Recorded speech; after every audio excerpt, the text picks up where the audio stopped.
Anies menggarong di tengah bencana, ditulis oleh Hermanto Purba di Sibur.com. Hai, bertemu lagi dengan Suara Rahma di channel Daily News.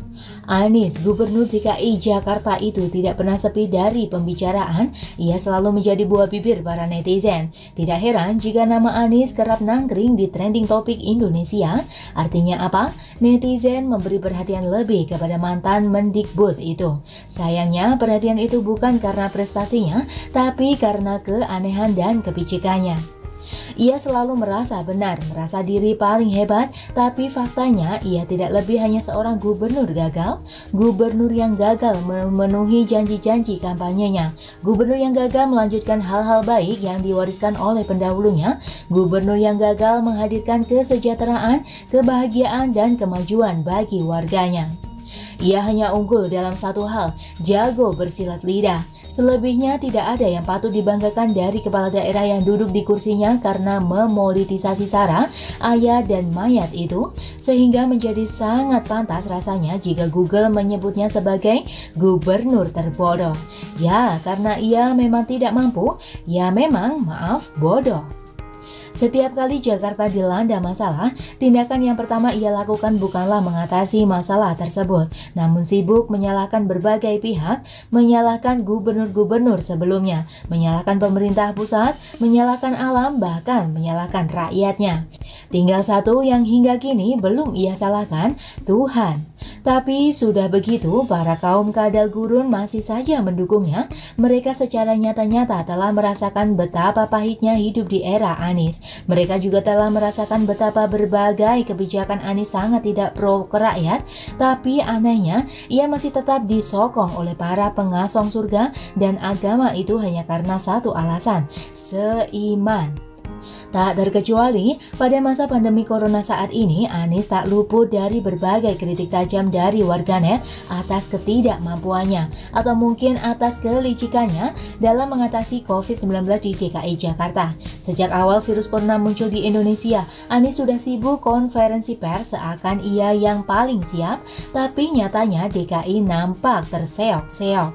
Lihatlah, Jakarta menjadi penyumbang pasien positif corona terbanyak saat ini. Mungkin Anies berkilah, Jakarta sebagai epicentrum Indonesia, Jakarta sebagai pintu gerbang Indonesia. Maka sangat wajar jika pasien terbanyak ada di Jakarta. Tapi Anies lupa jika Jakarta memiliki sumber daya paling mumpuni serta APBD terbesar di negara ini. Kenapa Jawa Barat, Jawa Tengah, dan Jawa Timur misalnya yang jumlah penduduknya berkali lipat ketimbang DKI dengan APBD yang jauh lebih kecil, jauh lebih siap dan sigap karena pemimpinnya benar-benar fake. Lah, Anies ia malah menjadikan masa-masa sulit ini untuk pencitraan dirinya. Ia menjadikan pandemi ini menjadi panggung politik.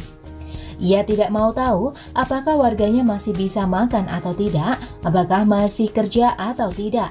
Rakyatnya yang miskin hampir miskin itu justru ia politisasi.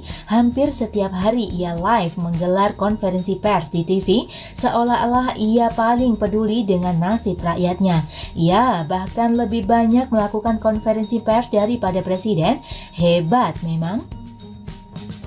Apa yang telah ia lakukan untuk membantu beban rakyatnya? Salah satunya adalah membagikan bansos berupa sembako kepada 1.388.173 kepala keluarga atau KK dengan total harga 149.500 per KK. Jika kita kalikan, nilainya hanya sebesar 176,1 miliar rupiah. Angka itu jauh lebih kecil ketimbang apa yang ia sampaikan dalam sebuah wawancara di Kompas TV kemarin, di mana untuk sekali penyaluran bansos menelan dana sebesar 300-400 miliar rupiah.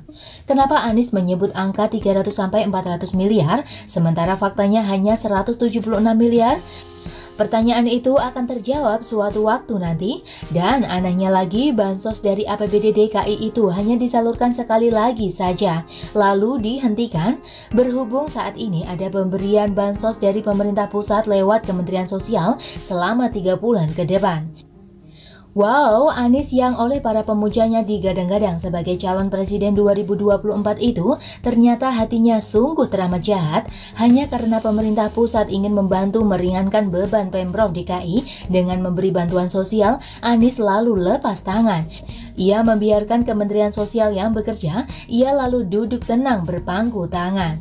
Sementara sesuai dengan data yang dikeluarkan oleh Kementerian Dalam Negeri bahwa DKI Jakarta merupakan provinsi dengan jumlah realokasi APBD terbesar yang nilainya mencapai 10,6 triliun rupiah, di mana 6,2 triliun rupiah diantaranya diperuntukkan untuk bantuan sosial. Lalu akan dikemanakan uang yang jumlahnya luar biasa besar itu? Ada anggaran besar 6,2 triliun rupiah untuk bansos yang sudah dibelanjakan masih sebesar 176 miliar rupiah, sementara saat ini pemberian bansos sudah dihentikan karena ada bantuan dari pusat. Oke lah, Anies menyebut bahwa Pemprov DKI akan kembali membagikan bansos menjelang Idul Fitri nanti. Dan katakanlah, bansos tersebut akan dibagikan kepada seluruh penduduk Jakarta. Nilainya baru mencapai 1,5 triliun loh. Sisanya, itu masih dari bansos, belum lagi sisa dari anggaran 10,6 triliun rupiah tadi yang nilainya mencapai 4,4 triliun rupiah. Bagaimana pula mengelolanya itu? Wah, gila benar. Hanya Anies dan orang-orangnya yang tahu. Nah, sudah dana melimpah ruah begitu, ada lagi program baru yang baru saja dicetuskan Anies, kolaborasi sosial berskala besar, KSBB. Apa pula lagi itu? KSBB adalah semacam program penggalangan dana dari para kaum berduit, para orang tajir Jakarta. Nantinya para orang kaya ibu kota itu dapat menyumbangkan uangnya ke sejumlah nomor rekening yang ditunjuk oleh Pemprov DKI. Setelah terkumpul uang itu lalu dipergunakan untuk membantu warga yang kurang mampu. Kedengarannya sungguh mulia, bergotong royong demi membantu orang miskin.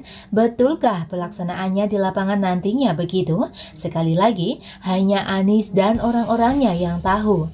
Satu hal yang pasti, DKI tidak kekurangan duit, berlimpah ruah malah. Ada 6,2 triliun rupiah. Lalu kenapa Anies harus menggagas program itu? Ya, untuk digarong kali. Tapi pertanyaan sederhananya begini, kenapa warga dan perusahaan-perusahaan selama ini turun langsung ke jalan melakukan aksi solidaritasnya? Karena mereka ingin bantuannya tepat sasaran. Yang kedua, mereka tidak percaya jika donasi mereka dikelola oleh Pemprov DKI. Dan alasan paling pokok menurut saya adalah mereka tidak ingin aksi sosial mereka itu dipolitisasi demi kepentingan pencitraan sang gubernur. Dan bagaimana menurut Anda teman-teman? Silakan tulis komentar di bawah, jangan lupa like, subscribe, dan share. Artikel ini bisa dilihat secara lengkap di halaman siwer.com. Terima kasih sudah menyaksikan channel Daily News hari ini.